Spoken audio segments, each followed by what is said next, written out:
안녕하십니까. 오늘은 역대상 14장부터 17장까지 함께 읽고요. 시편 59편을 읽도록 하겠습니다.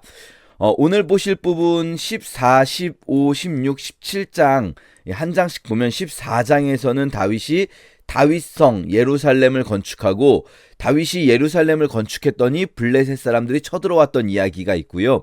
그리고 15, 16장은 법궤를 가지고 오던 이야기, 17장에서는 다윗이 자신이 성전을 지으려고 했다가 하나님께서 성전을 짓지 말라 하시면서 대신에 나단 언약을 주시는 부분입니다. 요 내용들 저희가 다 이미 사무엘 하에서 읽었던 부분들인데 생각을 조금씩 해보면 우선 14장은 요게 사무엘 하에 그대로 있었던 내용이에요. 그런데 잘 기억해 볼게요. 사무엘 하에서 요 내용이 다윗이 예루살렘의 다윗성을 건축하는 부분이 어디 나와야 되겠습니까? 당연히 예루살렘을 점령한 다음에 바로 나와야겠죠. 그런데 예루살렘 점령이 어디 있냐면요. 11장에서 나왔었단 말이에요. 11장에 다윗성을 중수했다라는 말이 나왔는데 여기에 대한 내용이 12, 13장을 건너뛰고 14장에서 다윗궁을 건축한 이야기로 건너뛰어왔단 말이죠. 이게 여러분 사무엘 하를 기억해 보시면 사무엘하 5장에서 나왔던 이야기예요. 사무엘하 5장에서 다윗이 시온성을 빼앗은 이후에 그 다음에 바로 두로왕 히람이 다윗에게 사절들을 보내고 다윗이 그때 여러분 요 구절 기억나십니까? 다윗이 내가 하는 일이 잘 되는 것을 보니 하나님께서 나를 이스라엘 왕으로 삼으신 것이 이스라엘을 위해서 우리나라를 높이시는 거구나. 내가 잘 되는 게 아니라. 요거 사무엘하에 나왔던 거죠. 지금 보고 있는 요 부분은 사무엘하 5장입니다.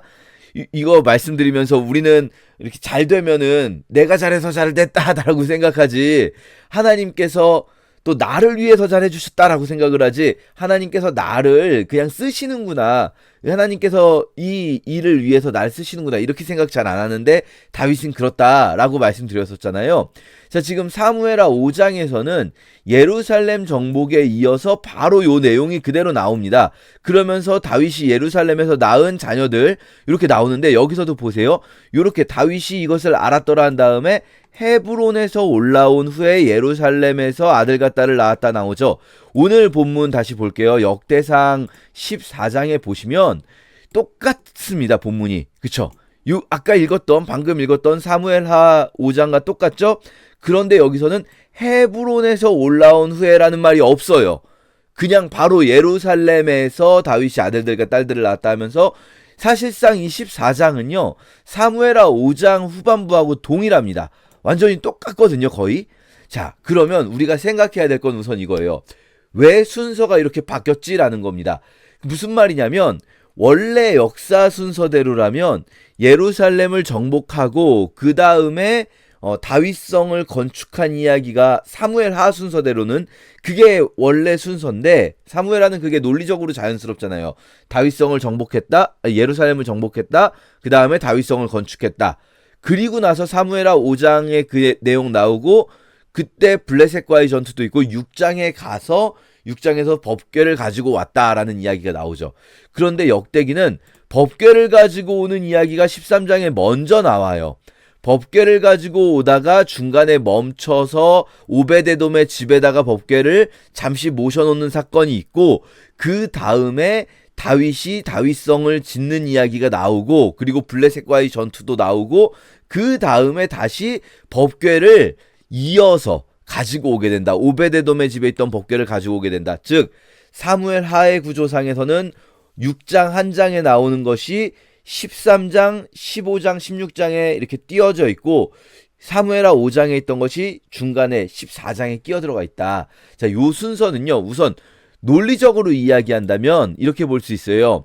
다윗이 다윗성에다가 법궤를 둘 곳을 마련을 한 다음에 그 다음에 법궤를 가지고 와야 자연스럽기 때문에 다윗성 지은 이야기가 요 15장 전에 있는 거겠구나라는 생각을 할 수 있어요. 근데 사실 아예 이게 그냥 13장보다도 전에 있어서 다윗성을 먼저 짓고 그 다음에 가지고 오려고 했다가 중간에 멈췄다가 다시 가지고 왔다 이래도 되잖아요. 근데 왜 굳이 중간에 껴들어가 있는가? 여기서는요. 다윗이 자기 성 짓기 전에 먼저 법궤를 가지고 올 생각을 먼저 했다라는 것을 보여주고자 하는 거죠. 실제로 역대기를 읽어보면 다윗이 자기 성을 백향목궁을 건축하기 전에 먼저 법궤 가지고 올 생각을 먼저 했고, 그런데 법궤를 가지고 오는 일이 중간에 우사 사건으로 인해 멈추게 되고, 그 다음에 두로왕 히람이 보내줘서 백향목궁을 짓고, 그리고 블레셋과의 전투도 있었고, 그리고 나서 백향목궁으로 가지고 왔구나라고 보이게 됩니다. 이게 이제 말하자면은 다윗이 내 궁전 짓기보다 하나님의 법궤 가지고 오는 일을 먼저 생각했다라는 것을 보여주게 되는 순서가 되는 거죠. 그리고 이게 실제로 역사적으로도 맞는 순서였을 거예요. 왜냐하면 백향목궁이라는 게 그렇게 순식간에 지어질 수가 없는 거잖아요. 그러면 다윗이 만약에 백향목궁을 다 지은 다음에 사무엘 하의 순서대로 그런 다음에 법궤를 가지고 왔다고 하면 법궤를 가져오는 게 굉장히 뒤쪽으로 훅 시간이 밀려버려요. 법궤를 가지고 오려는 시도가. 그러면 오베데돔의 집에 머무르는 기간까지 생각하면 훨씬 더 뒤로 밀려나 버리는 거죠.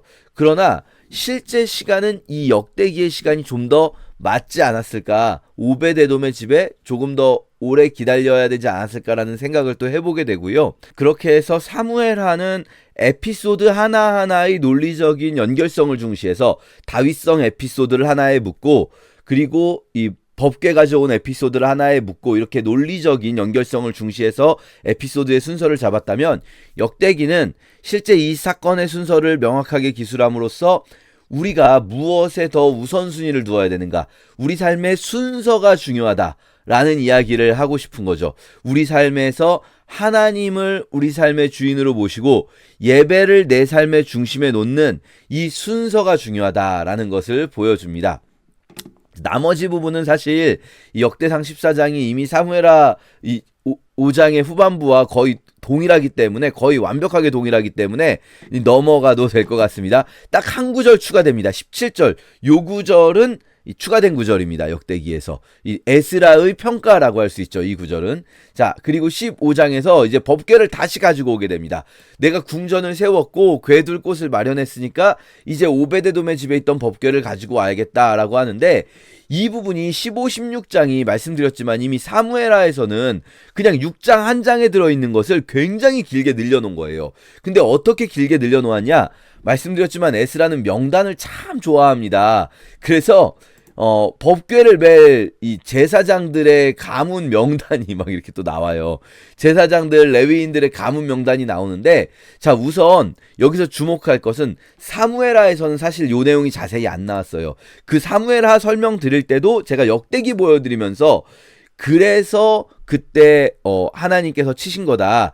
이게 사실은 궤는 다 이렇게 메어가도록 되어 있는데, 특히 그냥 아무나 메어가는 게 아니라 성결한 제사장들이, 레위인들이 메어가게 되어 있는데, 그런데 그것을 그냥 막 이렇게 소가 끄는 마차의 수레에 싣고 갔기 때문에 문제가 발생했다라고 말씀을 드렸었잖아요. 그것을 다윗이 딱 알고 하는 말이 나와요. 다윗이 이거는 메어가야 되는 거다. 특히 여기서 중요하게 강조되는 거는요, 명단과 함께 뭐가 강조되냐면요, 너희는 성결하게 해라. 너희를 성결하게 해라. 규례대로 해라. 또 여기서 그래서 성결하게 했다. 그리고 규례대로 했다. 명령대로 했다. 무슨 말씀입니까?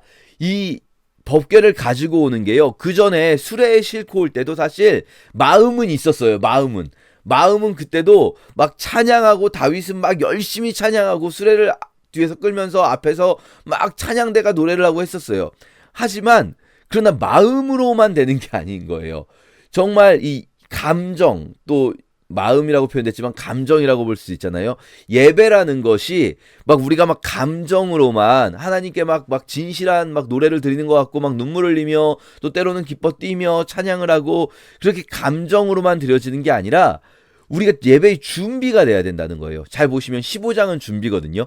15장이 준비고 16장이 실제로 가지고 오는 상황인데요. 15장에서 보면 우리가 어떤 준비가 필요합니까? 하나님의 말씀대로 하는 준비, 그리고 우리를 성결케 하는 준비가 필요하다는 거예요. 그것이 우리 예배자의 자세입니다. 여기서 말씀드리는 예배가 우리가 함께 모여서 하는 공예배일 수도 있고, 또는 우리가 일상에서 드려지는 삶의 예배 모두가 다 해당돼요. 우리의 일상 속에서도 우리의 삶이 예배가 되어야 합니다. 그런데 어떻게 해요? 그냥 마음만 하나님 높인다, 이걸로 됩니까? 아니죠. 우리 자신을 성결케 하고 하나님의 말씀대로, 하나님의 명령대로 살아가는 것, 이것이 예배자의 기본 중에 기본인 거죠. ABC인 겁니다, 이게.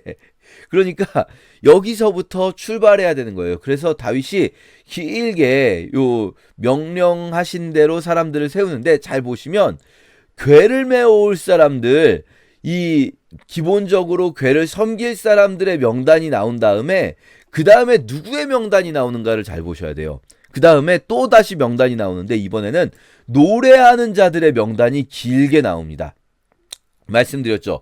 노래가 중요해요. 뿔나팔과 나팔을 불고 재금을 치고 비파와 수금을 타면서 가지고 온다. 이때 이것들을 연주하는 연주자들과 노래하는 자들의 명단을 길게 보여주고 있단 말이죠.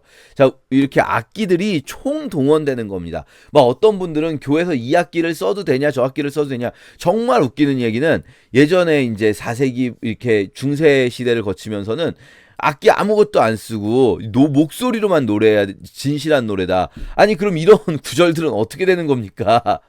나팔 불고 재금 치고 비파 수금과 큰 소리 나는 재금과 작은 소리 나는 재금과, 우리 시편 150편에 보시면은 막 수많은 악기들, 동원할 수 있는 모든 악기들을 동원해서 하나님을 찬양하라고 하시는데, 그런데 왜 악기 쓰면 안 된다는 소리를 도대체 어디서 하는 겁니까? 그거 자기들 기분이에요. 그것도 성경에서 나온 게 아니라 자기들 생각에는 뭔가 조금 더 거룩해 보이는 게, 악기 안 쓰는 게 좀 더 거룩해 보인단 말이죠.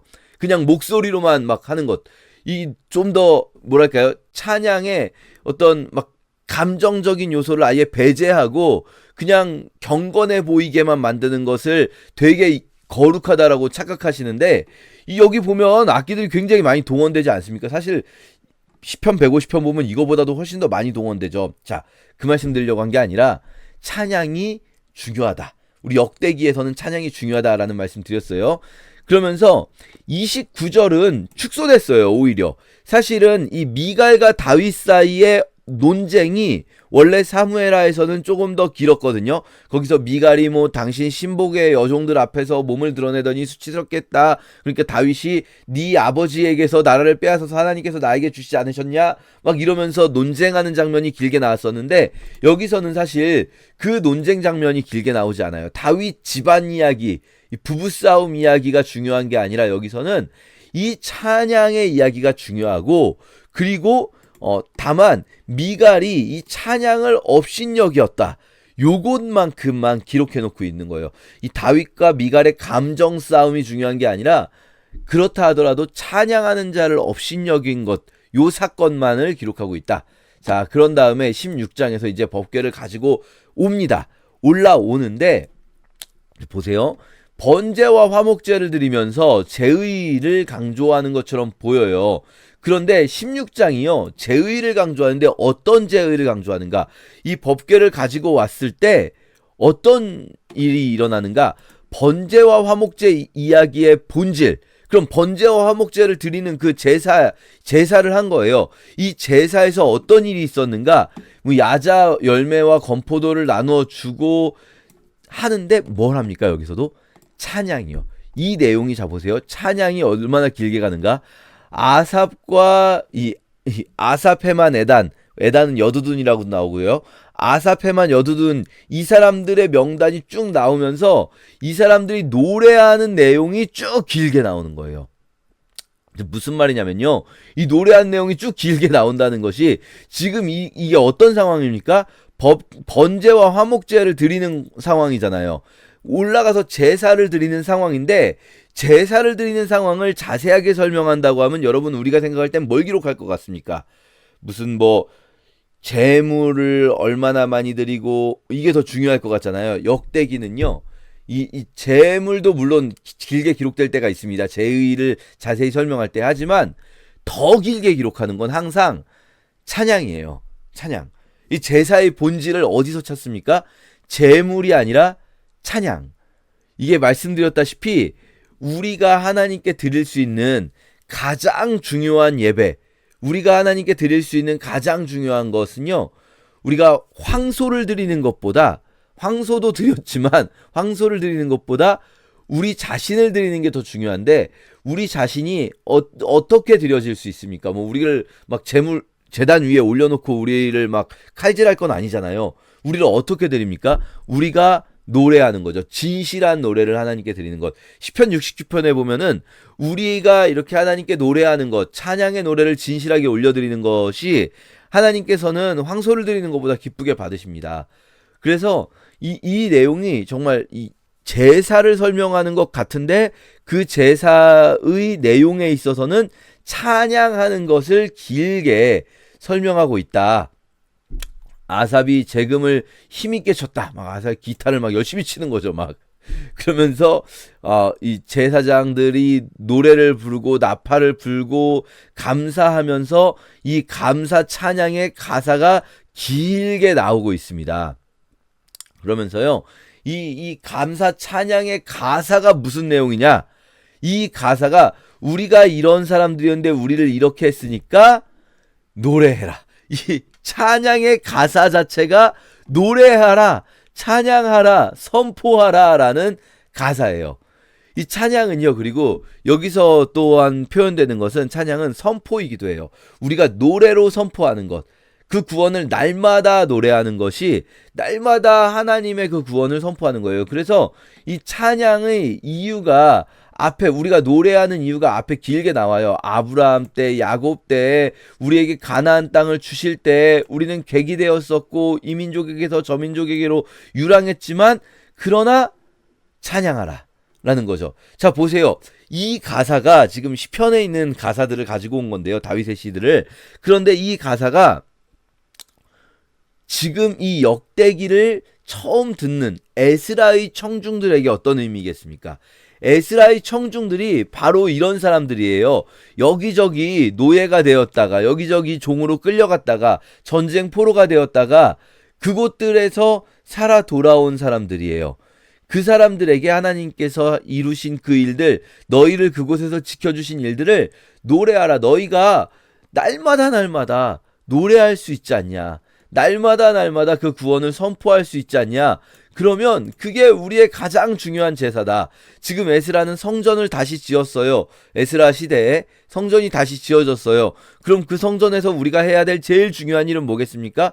기쁨으로 여호와를 노래하라는 겁니다. 그냥 노래하는 것이 아니고요, 하나님을 경외하면서 즐거움과 기쁨으로 주님 앞에 합당한 노래를 드려야 한다. 그것이, 우리가 제물을 들고 그 앞에 들어간다고 할 때 이 노래가, 사실 이 소도 들고 들어가지만 노래가 진정한 제물이다 라는 거예요. 그래서 이것을 막 즐거워하라 라는 표현이 많이 나와요. 그렇죠? 즐거이 노래하라, 즐거워하라, 즐거워할지로다. 이것이 우리가 하나님께 드려야 할 우리의 예배입니다. 여러분이 일상에서도 하나님께 계속해서 찬양을 하고 또 하나님으로 인하여 즐거워하고 기뻐하며 노래하는 것, 얼마나 소중한 일인가 우리 기억해야 합니다. 왜냐면요, 우리는 그렇게 생각할 수 있어요. 꼭 입으로 노래를 불러야 되나? 내가 그냥 하나님 감사하다고 생각하고 있으면 되잖아 라고 생각하실 수 있는데요, 여러분 솔직히 여러분 얼마나 하나님 감사하는 생각을 하고 있습니까?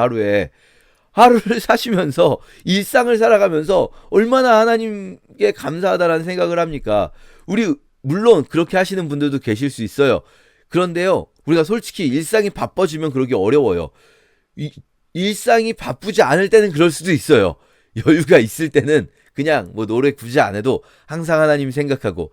그런데 일상이 바빠지다 보면 우린 계속 놓치게 돼요, 일상을 살아가다 보면. 그런데요, 그때 우리를 붙들어주는 게 뭡니까? 우리가 노래할 수 있잖아요. 일을 하면서도 읊조릴 수 있고, 물론 집중해야 되는 순간이 있습니다.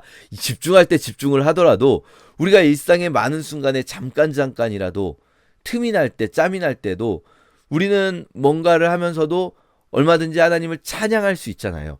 그럴 때 우리가 하나님을 잊지 않는 거죠. 그 구원을 날마다 선포하고 또 찬양하다 보면 우리가 그것을 그냥 노래하는 것이 아니라 하나님에 대한 기쁨과 감사와 즐거움이 있지 않습니까?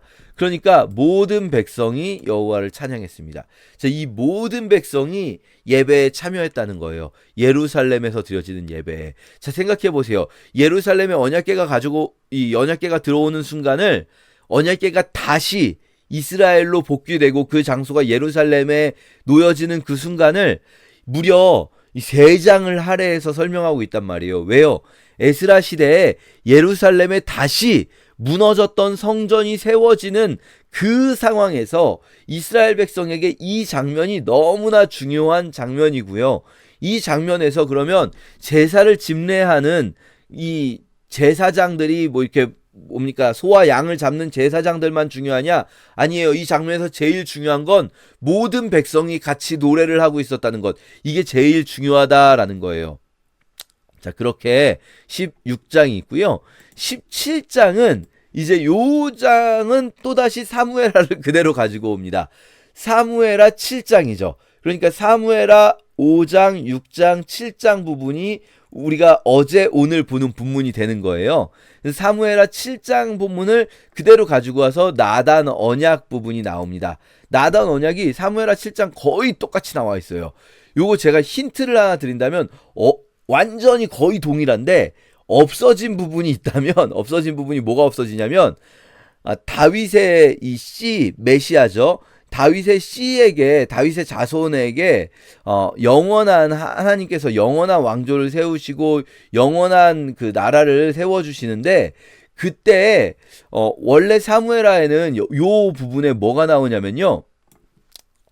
만약 그가 범죄하면 내가 그를 채찍으로 치려니와 인생의 채찍으로 치려니와 라는 표현이 삭제됩니다. 다른 건 거의 그대로고요. 딱 그 부분 만약 그가 범죄하면 내가 그를 인생의 채찍으로 치려니와 요 부분이 삭제되는데 그것이 왜 그럴까 한번 생각을 해보시면 좋을 것 같아요. 이 힌트는 메시아 예언이라는 것이 좀 더 분명해진 시점이다 라는 것 기억하시면서 역대상을 같이 읽으시면 되겠습니다. 제14장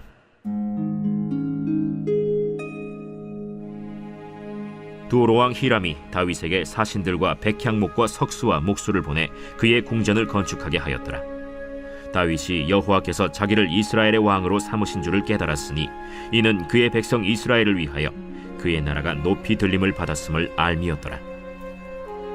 다윗이 예루살렘에서 또 아내들을 맞아 다윗이 다시 아들들과 딸들을 낳았으니 예루살렘에서 낳은 아들들의 이름은 삼무아와 소밥과 나단과 솔로몬과 이팔과 엘리수아와 엘벨렛과 노가와 네벡과 야비아와 엘리사마와 부엘리아다와 엘리벨렛이었더라.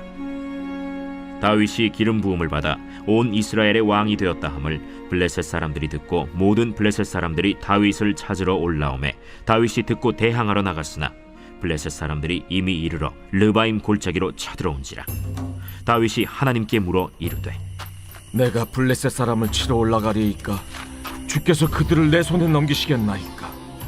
올라가라. 내가 그들을 네 손에 넘기리라. 이에 무리가 바알브라심으로 올라갔더니 다윗이 거기서 그들을 치고 다윗이 이르되 하나님이 물을 쪼개같이 내 손으로 내 대적을 흩으셨다 함으로 그곳 이름을 바알브라심이라 부르니라. 블레셋 사람이 그들의 우상을 그곳에 버렸으므로 다윗이 명령하여 불에 사르니라. 블레셋 사람들이 다시 골짜기를 침범한지라. 다윗이 또 하나님께 묻자온데 하나님이 이르시되 마주 올라가지 말고 그들 뒤로 돌아 뽕나무 숲을 맞은편에서 그들을 기습하되 뽕나무 꼭대기에서 걸음 걷는 소리가 들리거든 곧 나아가서 싸우라. 너보다 하나님이 앞서 나아가서 블레셋 사람들의 군대를 치리라.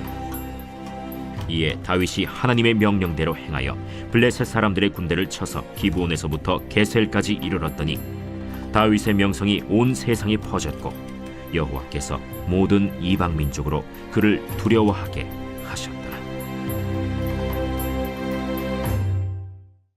제15장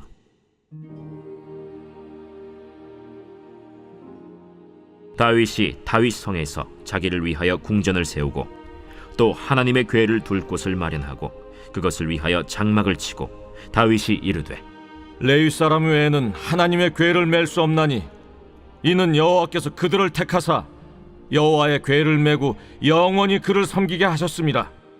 다윗이 이스라엘 온 무리를 예루살렘으로 모으고 여호와의 궤를 그 마련한 곳으로 메어 올리고자 하여 다윗이 아론 자손과 레위 사람을 모으니 그핫 자손 중에 지도자 우리엘과 그의 형제가 120명이요 므라리 자손 중에 지도자 아사야와 그의 형제가 220명이요 게르솜 자손 중에 지도자 요엘과 그의 형제가 130명이요 엘리사반 자손 중에 지도자 스마야와 그의 형제가 200명이요 헤브론 자손 중에 지도자 엘리엘과 그의 형제가 80명이요 우시엘 자손 중에 지도자 암미나답과 그의 형제가 112명이라. 다윗이 제사장 사독과 아비아다를 부르고 또 레위 사람 우리엘과 아사야와 요엘과 스마야와 엘리엘과 암미나답을 불러 그들에게 이르되 너희는 레위 사람의 지도자이니 너희와 너희 형제는 몸을 성결하게 하고 내가 마련한 곳으로 이스라엘의 하나님 여호와의 궤를 메어 올리라. 전에는 너희가 매지 아니하였으므로 우리 하나님 여호와께서 우리를 찢으셨으니 이는 우리가 규례대로 그에게 구하지 아니하였습니다. 이에 제사장들과 레위 사람들이 이스라엘 하나님 여호와의 궤를 메고 올라가려 하여 몸을 성결하게 하고 모세가 여호와의 말씀을 따라 명령한 대로 레위 자손이 채 하나님의 궤를 꿰어 어깨에 매니라. 다윗이 레위 사람의 어른들에게 명령하여 그의 형제들을 노래하는 자들로 세우고 비파와 수금과 제금 등의 악기를 울려서 즐거운 소리를 크게 내라 하매 레위 사람이 요엘의 아들 헤만과 그의 형제 중 베레야의 아들 아삽과 그의 형제 므라리 자손 중에 구사야의 아들 에단을 세우고 그 다음으로 그들의 형제 스가랴와 벤과 야시엘과 스미라못과 여히엘과 운니와 엘리압과 브나야와 마세야와 마띠디야와 엘리블레후와 믹네야와 문지기 오벳에돔과 여이엘을 세우니 노래하는 자 헤만과 아삽과 에단은 놋재금을 크게 치는 자요 스가랴와 아시엘과 스미라못과 여히엘과 운니와 엘리압과 마세야와 브나야는 비파를 타서 알라못에 맞추는 자요 마띠디야와 엘리블레후와 믹네야와 오벳에돔과 여이엘과 아사시야는 수금을 타서 8재음에 맞추어 인도하는 자요 레위 사람의 지도자 그나니아는 노래에 익숙함으로 노래를 인도하는 자요 베레갸와 엘가나는 궤 앞에서 문을 지키는 자요 제사장 스바냐와 요사밧과 느다넬과 아미세와 스가랴와 브나야와 엘리에셀은 하나님의 궤 앞에서 나팔을 부는 자요 오벳에돔과 여히야는 궤 앞에서 문을 지키는 자이더라. 이에 다윗과 이스라엘 장로들과 천부장들이 가서 여호와의 언약궤를 즐거이 메고 오벳에돔의 집에서 올라왔는데 하나님이 여호와의 언약궤를 맨 레위 사람을 도우셨으므로 무리가 수송아지 7마리와 순양 7마리로 제사를 드렸더라.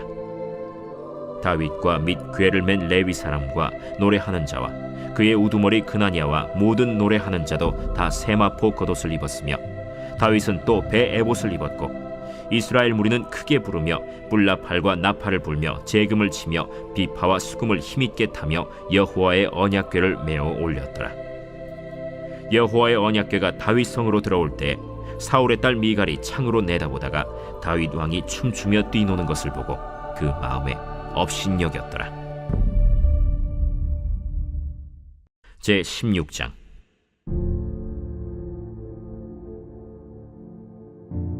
하나님의 궤를 메고 들어가서 다윗이 그것을 위하여 친 장막 가운데에 두고 번제와 화목제를 하나님께 드리니라. 다윗이 번제와 화목제 드리기를 마치고 여호와의 이름으로 백성에게 축복하고 이스라엘 무리 중 남녀를 막론하고 각 사람에게 떡 한 덩이와 야자 열매로 만든 과자와 건포도로 만든 과자 하나씩을 나누어 주었더라. 또 레위 사람을 세워 여호와의 궤 앞에서 섬기며 이스라엘 하나님 여호와를 칭송하고 감사하며 찬양하게 하였으니 아삽은 우두머리요 그 다음은 스가랴와 여이엘과 스미라못과 여히엘과 마띠디야와 엘리압과 브나야와 오벳에돔과 여이엘이라. 비파와 수금을 타고 아삽은 재금을 힘있게 치고 제사장 브나야와 야하시엘은 항상 하나님의 언약궤 앞에서 나팔을 부니라. 그날에 다윗이 아삽과 그의 형제를 세워 먼저 여호와께 감사하게 하여 이르기를 너희는 여호와께 감사하며 그의 이름을 불러 아뢰며 그가 행하신 일을 만민 중에 알릴지어다. 그에게 노래하며 그를 찬양하고 그의 모든 기사를 전할지어다. 그의 성호를 자랑하라. 여호와를 구하는 자마다 마음이 즐거울지로다. 여호와와 그의 능력을 구할지어다. 항상 그의 얼굴을 찾을지어다. 그의 종 이스라엘의 후손 곧 택하신 야곱의 자손 너희는 그의 행하신 기사와 그의 이적과 그의 입의 법도를 기억할지어다. 그는 여호와 우리 하나님이시라. 그의 법도가 온 땅에 있도다. 너희는 그의 언약 곧 천대 명령하신 말씀을 영원히 기억할지어다. 이것은 아브라함에게 하신 언약이며 이삭에게 하신 맹세이며 이는 야곱에게 세우신 율례 곧 이스라엘에게 하신 영원한 언약이라. 이르시기를 내가 가나안 땅을 내게 주어 너희 기업의 지경이 되게 하리라 하셨도다. 그때 너희 사람 수가 적어서 보잘것없으며 그 땅에 객이 되어 이 민족에게서 저 민족에게로 이 나라에서 다른 백성에게로 유랑하였도다. 여호와께서는 사람이 그들을 해하기를 용납하지 아니하시고 그들 때문에 왕들을 꾸짖어 이르시기를 나의 기름 부은 자에게 손을 대지 말며 나의 선지자를 해하지 말라 하셨도다. 온 땅이여 여호와께 노래하며 그의 구원을 날마다 선포할지어다. 그의 영광을 모든 민족 중에 그의 기이한 행적을 만민 중에 선포할지어다. 여호와는 위대하시니 극진히 찬양할 것이요 모든 신보다 경외할 것이며 만국의 모든 신은 헛것이나 여호와께서는 하늘을 지으셨도다. 존귀와 위엄이 그의 앞에 있으며 능력과 즐거움이 그의 처소에 있도다. 여러 나라의 종족들아 영광과 권능을 여호와께 돌릴지어다. 여호와께 돌릴지어다. 여호와의 이름에 합당한 영광을 그에게 돌릴지어다.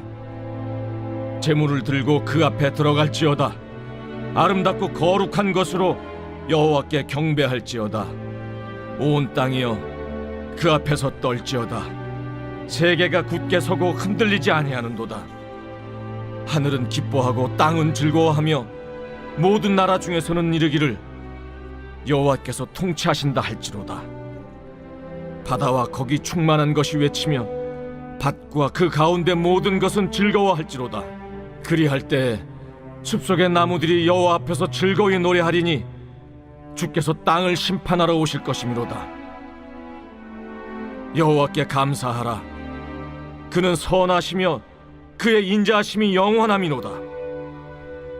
너희는 이르기를 우리 구원의 하나님이여 우리를 구원하여 만국 가운데서 건져내시고 모으사 우리로 주의 거룩한 이름을 감사하며 주의 영광을 드높이게 하소서 할지어다.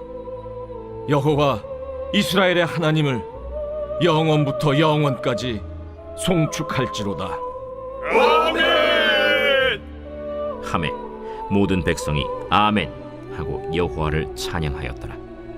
다윗이 아삽과 그의 형제를 여호와의 언약궤 앞에 있게 하며 항상 그 궤 앞에서 섬기게 하되 날마다 그 일대로 하게 하였고 오베데돔과 그의 형제 68명과 여두둔의 아들 오베데돔과 호사를 문지기로 삼았고 제사장 사독과 그의 형제 제사장들에게 기브온 산당에서 여호와의 성막 앞에 모시게 하여 항상 아침 저녁으로 번제단 위에 여호와께 번제를 드리되 여호와의 율법에 기록하여 이스라엘에게 명령하신 대로 다 준행하게 하였고 또 여호와의 인자하심이 영원하심으로 그들과 함께 헤만과 여두둔과 그리고 택함을 받아 지명된 나머지 사람을 세워 감사하게 하였고 또 그들과 함께 헤만과 여두둔을 세워 나팔과 제금들과 하나님을 찬송하는 악기로 소리를 크게 내게 하였고 또 여두둔의 아들에게 문을 지키게 하였더라.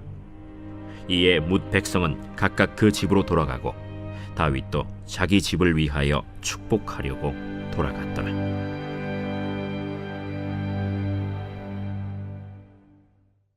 제 17장. 다윗이 그의 궁전에 거주할 때 다윗이 선지자 나단에게 이르되 나는 백향목 궁에 거주하거늘 여호와의 언약궤는 휘장 아래 있도다. 나단이 다윗에게 아뢰되 하나님이 왕과 함께 계시니 마음에 있는 바를 모두 행하소서. 그 밤에 하나님의 말씀이 나단에게 임하여 이르시되 가서 내 종 다윗에게 말하기를 여호와의 말씀이 너는 내가 거할 집을 건축하지 말라. 내가 이스라엘을 애굽에서 올라오게 한 날부터 오늘까지 집에 있지 아니하고 오직 이 장막과 저 장막에 있으며 이 성막과 저 성막에 있었나니 이스라엘 무리와 더불어 가는 모든 곳에서 내가 내 백성을 먹이라고 명령한 이스라엘 어느 사사에게 내가 말하기를 너희가 어찌하여 내 백향목집을 건축하지 아니하였느냐고 말하였느냐 하고 또한 내 종 다윗에게 이처럼 말하라. 만군의 여호와께서 이처럼 말씀하시기를 내가 너를 목장 곧 양떼를 따라다니던 데에서 데려다가 내 백성 이스라엘의 주권자로 삼고 네가 어디로 가든지 내가 너와 함께 있어 네 모든 대적을 내 앞에서 멸하였은즉 세상에서 존귀한 자들의 이름 같은 이름을 네게 만들어 주리라. 내가 또 내 백성 이스라엘을 위하여 한 곳을 정하여 그들을 심고 그들이 그곳에 거주하면서 다시는 옮겨가지 아니하게 하며 악한 사람들에게 전과 같이 그들을 해치지 못하게 하여 전에 내가 사사에게 명령하여 내 백성 이스라엘을 다스리던 때와 같이 아니하게 하고 또 내 모든 대적으로 내게 복종하게 하리라.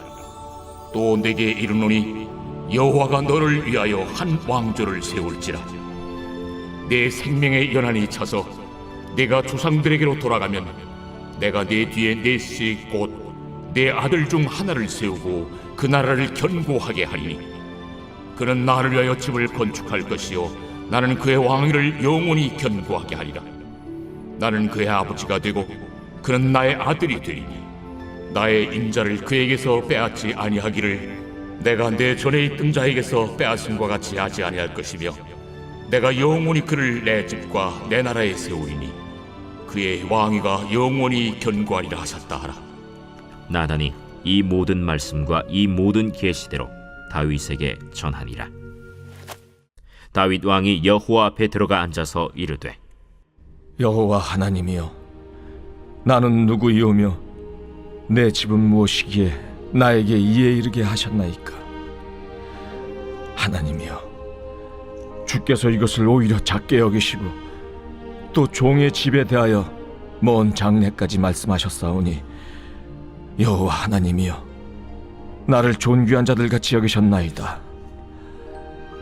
주께서 주의 종에게 베푸신 영예에 대하여 이 다윗이 다시 주께 무슨 말을 하오리까? 주께서는 주의 종을 아시나이다. 여호와여, 주께서 주의 종을 위하여 주의 뜻대로 이 모든 큰 일을 행하사 이 모든 큰 일을 알게 하셨나이다. 여호와여, 우리 귀로 들은 대로는 주와 같은 이가 없고 주 외에는 하나님이 없나이다. 땅의 어느 한 나라가 주의 백성 이스라엘과 같으리이까? 하나님이 자기 백성을 구속하시려고 나아가사 크고 두려운 일로 말미암아 이름을 얻으시고 애굽에서 구속하신 자기 백성 앞에서 모든 민족을 쫓아내셨사오며 주께서 주의 백성 이스라엘을 영원히 주의 백성으로 삼으셨사오니 여호와여, 주께서 그들의 하나님이 되셨나이다. 여호와여, 이제 주의 종과 그의 집에 대하여 말씀하신 것을 영원히 견고하게 하시며 말씀하신 대로 행하사 견고하게 하시고 사람에게 영원히 주의 이름을 높여 이르기를 만군의 여호와는 이스라엘의 하나님 곧 이스라엘에게 하나님이시라 하게 하시며 주의 종 다윗의 왕조가 주 앞에서 견고히 서게 하옵소서. 나의 하나님이여, 주께서 종을 위하여 왕조를 세우실 것을 이미 듣게 하셨으므로 주의 종이 주 앞에서 이 기도로 간구할 마음이 생겼나이다. 여호와여, 오직 주는 하나님이시라.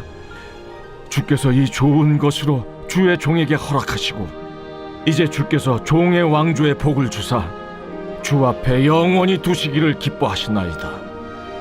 여호와여, 주께서 복을 주셨사오니 이 복을 영원히 누리리이다.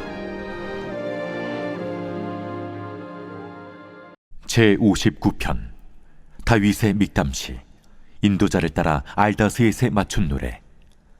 사울이 사람을 보내어 다윗을 죽이려고 그 집을 지킨 때에 나의 하나님이여, 나의 원수에게서 나를 건지시고 일어나 치려는 자에게서 나를 높이 두소서. 악을 행하는 자에게서 나를 건지시고 피 흘리기를 즐기는 자에게서 나를 구원하소서. 그들이 나의 생명을 해하려고 엎드려 기다리고 강한 자들이 모여 나를 치려 하오니, 여호와여, 이는 나의 잘못으로 말미암음이 아니요 나의 죄로 말미암음도 아니로소이다. 내가 허물이 없으나 그들이 달려와서 스스로 준비하오니, 주여, 나를 도우시기 위하여 깨어 살펴주소서. 주님은 만군의 하나님 여호와 이스라엘의 하나님이시오니 일어나 모든 나라들을 벌하소서. 악을 행하는 모든 자들에게 은혜를 베풀지 마소서. 그들이 점으로 돌아와서 개처럼 울며 성으로 두루다니고 그들의 입으로는 악을 토하며 그들의 입술에는 칼이 있어 이르기를 누가 들으리요 하나이다. 여호와여, 주께서 그들을 비웃으시며 모든 나라들을 조롱하시리이다. 하나님은 나의 요새이시니 그의 힘으로 말미암아 내가 주를 바라리이다. 나의 하나님이 그의 인자하심으로 나를 영접하시며 하나님이 나의 원수가 보응받는 것을 내가 보게 하시리이다. 그들을 죽이지 마옵소서. 나의 백성이 잊을까 하나이다. 우리 방패 되신 주여, 주의 능력으로 그들을 흩으시고 낮추소서. 그들의 입술의 말은 곧 그들의 입의 죄라. 그들이 말하는 저주와 거짓말로 말미암아 그들이 그 교만한 중에서 사로잡히게 하소서. 진노하심으로 소멸하시되 없어지기까지 소멸하사 하나님이 야곱 중에서 다스리심을 땅 끝까지 알게 하소서. 그들에게 점으로 돌아와서 개처럼 울며 성으로 두루다니게 하소서. 그들은 먹을 것을 찾아 유리하다가 배부름을 얻지 못하면 밤을 새우려니와 나는 주의 힘을 노래하며 아침에 주의 인자하심을 높이 부르오리니 주는 나의 요새이시며 나의 환난 날의 피난처이심이니이다. 나의 힘이시여, 내가 주께 찬송하오리니 하나님은 나의 요새이시며 나를 긍휼히 여기시는 하나님이심이니이다.